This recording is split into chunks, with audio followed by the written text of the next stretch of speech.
Ça va Thierry? Ah, c'est magnifique. C'est absolument magnifique. Tu les as vus celles-là? Regarde ça. Tiens, je t'en lance une. Hop là, yes. La bicolore. On l'a cherché un petit moment. Hein. Elle est magnifique. Elle est magnifique. Hein. Et surtout, elle est succulente. Ouais. Tu es en train de filmer. Et c'est hallucinant cette abondance quand même. On se fait cette réflexion, regarde, elles sont sèches sur l'arbre. Comme on parle de tenir en hiver, là, je veux dire, tu as une source de sucre là, concentrée et conservable pour l'hiver, quoi. On s'est orienté vers les céréales, mais c'est une grosse erreur d'aiguillage. En fait, avec les fruits secs, on a quelque chose qui est bien supérieur en termes d'énergie aux céréales et qui peut se conserver tout aussi bien. Franchement, c'est marrant, ouais, on dit que les civilisations sont orientées vers les céréales uniquement pour la question des conservations en hiver dans les silos. Mais en fait, entre la céréale et le fruit sec, c'est quelque chose qu'il faut réhydrater pareil. C'est quelque chose qu'il faut... Enfin, tu vois, qui est un produit sec. Simplement, en termes de production et en termes de rendement, quoi, le fruit sec est carrément bien supérieur parce que ça produit en 3 dimensions, alors qu'un champ de blé, ça produit qu'en une seule dimension. Et en plus, c'est un ravage écologique, quoi.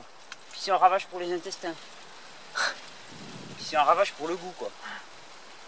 Alors que là, c'est quand même bonheur hein, d'être là aujourd'hui et... C'est la balle. Oh là là. C'est la balle, dans un environnement magnifique.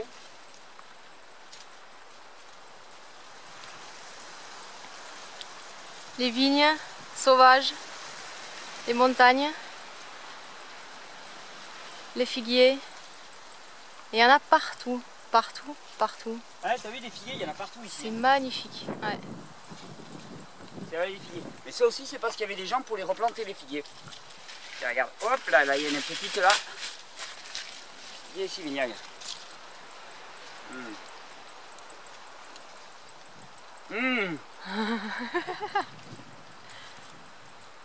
Juste légèrement fermenté, tu sais. Fais gaffe au taux d'alcoolémie.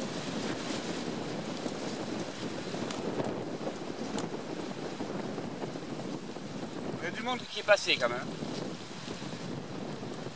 Sur celui-là. Non mais c'est vrai. Quand on voit cette ressource en fait, mais quand on voit ce désert qu'on a autour de nous, c'est vraiment là où tu comprends que des changements alimentaires peuvent vraiment induire des changements au niveau agricole, au niveau politique, au niveau économique, très profonds. C'est pour ça que je pense qu'il faut vraiment prendre la dimension de ce que c'est que de passer d'un régime basé sur la céréale et l'élevage à un régime basé sur le fruit et sur la plante. Ouais. C'est passer d'une sorte d'économie de la précarité à une économie de l'abondance.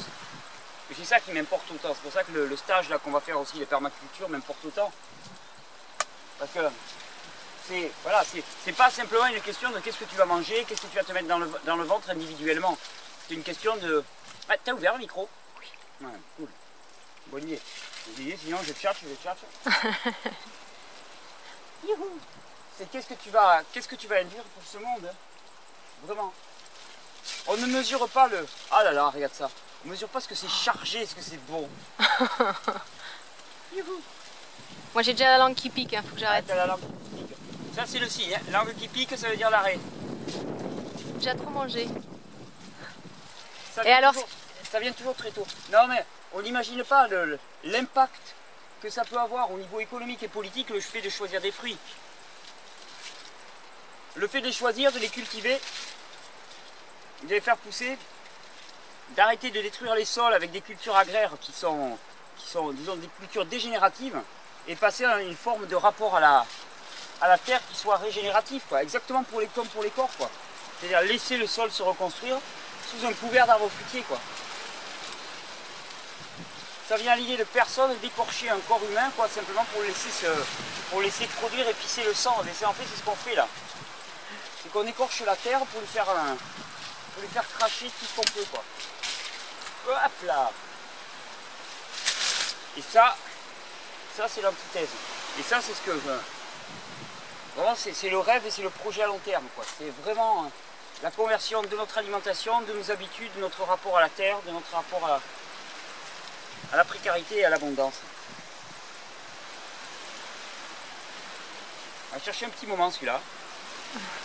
Vive les GPS pour trouver les figuiers.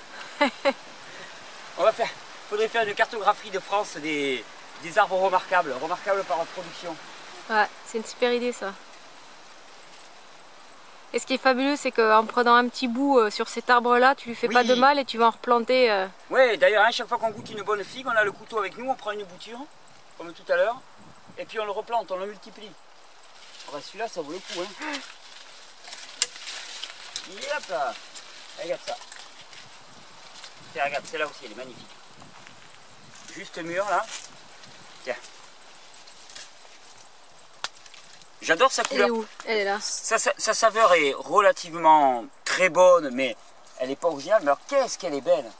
Et ça participe au bonheur, tout ça. La bicolore. Elle est magnifique, hein? La bicolore, il ne faut pas dire où on est quand même. Non, non, non, je dis on pas. On est Mip à l'ouest de Mip.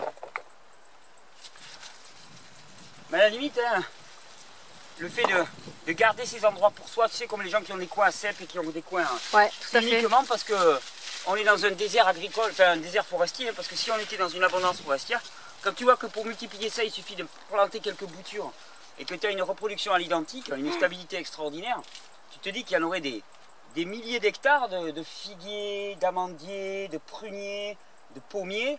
Franchement, il n'y aurait plus à garder ces coins, hein. Au contraire, on serait heureux de partager, quoi. Ouais, tout à fait.